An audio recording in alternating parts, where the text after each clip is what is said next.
वो नाराज़ नहीं होते हैं, थोड़ा स्वभाव में कभी कभी ऐसा विषय दिखा जाते बता जाते हैं, जो मन के अंदर होता वो बाहर निकल आता है।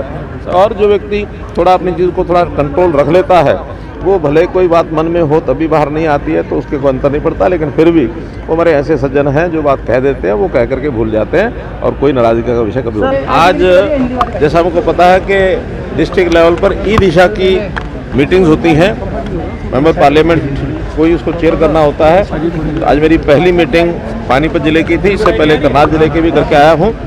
यहाँ जितनी केंद्र की स्कीम्स हैं, उन स्कीमों में जो जो अपेक्षा होती है हर जिले में, उनका इम्प्लीमेंटेशन कितना हुआ कितना नहीं हुआ उसकी समीक्षा होती है। 50 स्कीमों की आज समीक्षा की गई है और मैं समझता हूँ मोर और लेस सब सेटिस्फैक्ट्री रहा है। कुछ सुझाव भी आए हैं, कुछ जो सुझाव ऊपर केंद्र सरकार में हर विभाग के साथ बैठ करके विचार करेंगे। कुछ नई स्कीमों की बात भी आई है, तो ऐसा सब जो स्कीमों का एजेंडा उसको विचार किया है और मोर और लेस जो इस समय तक काम होने चाहिए वो सब हो गए हैं। कुछ स्कीमें अगले वर्ष के लिए बंद हो जाएंगी, कुछ नई स्कीमें भी आएंगी, तो अगली जो मीटिंग होगी दिशा की उसमें उनको जोड़ करके फिर समीक्षा की जाएगी। दिल्ली में मतदान हो रहा है, क्या लग रहा है सर? चुनाव चल रहा है सर। जो मेरी जानकारी है बहुत उत्साहजनक तरीके से इस समय आज मतदान चल रहा है, लंबी लाइनें लगी हुई हैं और हमेशा हमको ध्यान होना चाहिए जब उत्साह आता है तो वहाँ पर जो विपक्ष है प्रदेश सरकार का यानी भारतीय जनता पार्टी, उसकी फेवर में मतदान होता जो हमको दिख रहा है।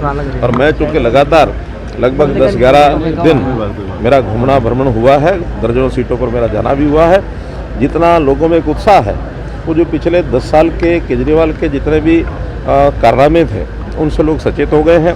अब आगे भारतीय जनता पार्टी की ही और मेजोरिटी। सर हरियाणा में नगर निकाय चुनावों की तारीखों का ऐलान हो चुका है, किस तरह की तैयारी है? बहुत तैयारी है। हम तो लगातार जब से भारतीय जनता पार्टी की सरकार आई है हर चुनाव में हम जीतते हैं, हमारी परफॉर्मेंस अच्छी आती है, चाहे वो तीनों बार के विधानसभा के चुनाव हुए, चाहे हमारे पार्लियामेंट के चुनाव भी हुए हैं, उसमें भी हमारी हमेशा मेजोरिटी रही है। एक बार तो पूरी की पूरी सीटें भी आई है।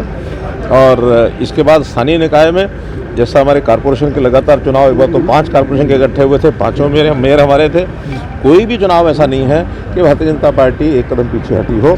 भारतीय जनता पार्टी लगातार हर चुनाव में आगे बढ़ती है।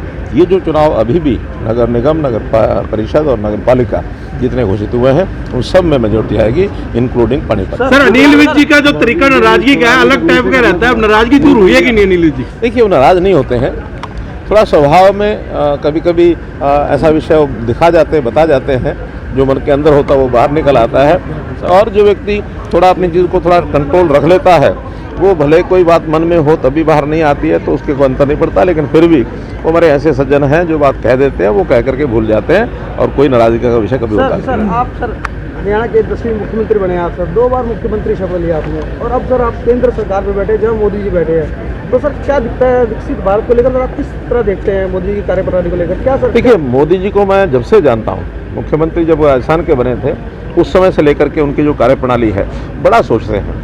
और जब बड़ा सोचते हैं कभी कभी तो शायद सामान्य व्यक्ति को ये लगता होगा कि इतना बड़ा सोचा ये कैसे कंप्लीट होगा, लेकिन वो व्यक्ति तो ऐसा है कि जो सोचते हैं उसको करके दिखाते हैं। उन्होंने आज भी देश 100 साल की आज़ादी के बाद 2047 में विकसित देशों की श्रेणी में आकर खड़ा हो, ये उन्होंने सोचा है, बहुत ठीक सोचा है। कभी तो उनकी सोच थी अकेले उनकी सोच रही होगी, उसके बाद फिर वो बाकी नेताओं के मन में भी बात गई, अधिकारियों के मन में गई, फिर सरकारी तंत्र के मन में गई और आज जनता के मन में भी है। जैसा सारे देश में यात्राएं निकली थी विकसित भारत यात्रा, उस विकसित भारत यात्रा के माध्यम से देश की 130 करोड़ जनता को, 140 करोड़ जनता को ये पता लग गया है कि विकसित भारत क्या है। उस विकसित भारत से देश की सब योजनाओं के साथ जुड़ करके हम सब लोग आगे बढ़ रहे हैं, पूरा देश आगे बढ़ रहा है और निश्चित रूप से सर मोहनलाल बलोड़ी फिर से सर 10 लाख युवाओं को नौकरी की बात हो रही है, आपने 25 का एक आह्वान चलाया था, तो कैसे चलेगा सर वो उसी अनुरूप? देखिए जितने नौजवान हैं सबको काम मिलेगा, किसी को सरकारी नौकरी मिलेगी, किसी को प्राइवेट नौकरी मिलेगी, कोई अपना काम करेगा, कोई पैतृक काम में आगे बढ़ेगा, कोई आदमी बेरोजगार न रहे, ये हमारी लगातार कोशिश रही है और इसको आगे भी हम उसी संदर्भ में चाहे वो प्रदेश हो चाहे केंद्र हो सब जगह उतारेंगे। नौजवान की उसके जिम्मे काम यानी पढ़ाई करे, स्किलिंग में निपुण हो जाए और उसके बाद उसकी मनपसंद नौकरी उसको मिले, मनपसंद काम करने का अवसर मिले, ये काम सरकार का होता कर रहा है। सर मोहनलाल बलोड़ी की रद्द कराने के लिए पुलिस जोर तरीके से भाजपा के लिए काम किया था, क्या उन नए चेहरों को भी इस बार नगर निगम चुनाव में कहने का मौका दिया जाएगा? हर चुनाव में बहुत नए चेहरे आते हैं और स्वाभाविक एज का जो ये क्रम होता है, ये एज भी बढ़ती रहती है, कुछ लोग बाहर भी होते हैं, तो ये नया और पुराना सिलसिला हर बार चलता है, इस बार भी चलेगा, नए लोग भी आएंगे।